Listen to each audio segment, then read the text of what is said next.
लाजो गांव के कुएं से पानी भरकर घर लौट रही थी। गर्मी तेज थी और घड़ा भारी। तभी रास्ते में एक बुजुर्ग दिखाई दिए। पास आने पर उन्होंने कहा, बेटी थोड़ा पानी पिला दो। लाजो ने तुरंत घड़ा नीचे रखा और बोली, हाँ हाँ बाबा, ये लीजिए। उसने दोनों हाथों से पानी पिलाया। बुजुर्ग ने धन्यवाद कहा और आगे बढ़ गए। कुछ देर बाद जब लाजो घर पहुंची तो देखा वही बुजुर्ग उसके पिता रामधन के साथ खाट पर बैठे थे। रामधन ने लाजो को देखा और बोले, देख रत्नलाल, ये है मेरी बेटी। आज उसी के बारे में पूछ रहे थे ना। बहुत होशियार और संस्कारी है। बस गरीबी और इसकी मां के न होने से इसका बचपन पूरा नहीं जी सकी।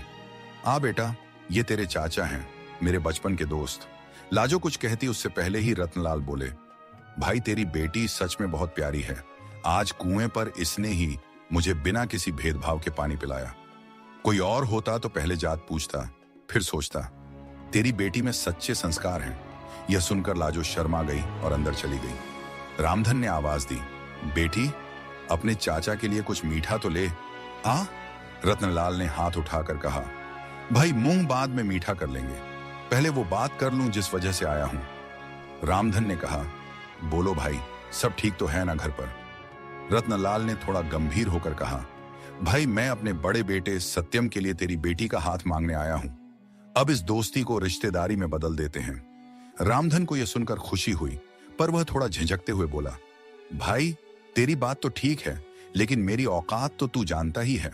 तू शहर में बड़ा आदमी है और मैं एक गरीब किसान। कहां तू और कहां मैं? रत्नलाल मुस्कुराते हुए बोले, मैं पैसे नहीं देखता भाई, मैं संस्कार देखता हूं। मेरे बेटे के लिए बहुत अच्छे घरों से रिश्ते आए, लेकिन मैं बहू में इंसानियत देखना चाहता था और वो मुझे तेरी बेटी में दिख गई। तू बस हाँ कर दे, बाकी सब मुझ पर छोड़ दे। रामधन ने बिना देर किए हाँ कर दी। ऐसा रिश्ता कौन ठुकराएगा, वो भी जब सामने से आए। किवाड़ के पीछे खड़ी लाजो सब सुन रही थी। थोड़ी देर बाद रत्नलाल बोले, अब तो मिठाई जरूर चाहिए। रामधन ने फिर आवाज लगाई, बेटी मिठाई लेकर आ। लाजो झेंपते हुए आई और मिठाई की प्लेट पकड़ाई। रामधन बोले, बेटी आज से ये तेरे ससुर हैं, इनके पैर छू। लाजो ने झुककर पैर छुए और चुपचाप चली गई। बातें चलती रहीं। रत्नलाल ने बताया कि उसका बड़ा बेटा सत्यम शहर में कारोबार देखता है और छोटा बेटा वंश गांव की खेती संभालता है। मैंने सत्यम से पूछा कि शादी के लिए क्या सोचा है, तो उसने कहा, पिताजी आप जैसा भी तय करें, मुझे मंजूर है। रामधन बोला, भाई बड़ी बात है जब बेटा अपने माता पिता का सम्मान करता है।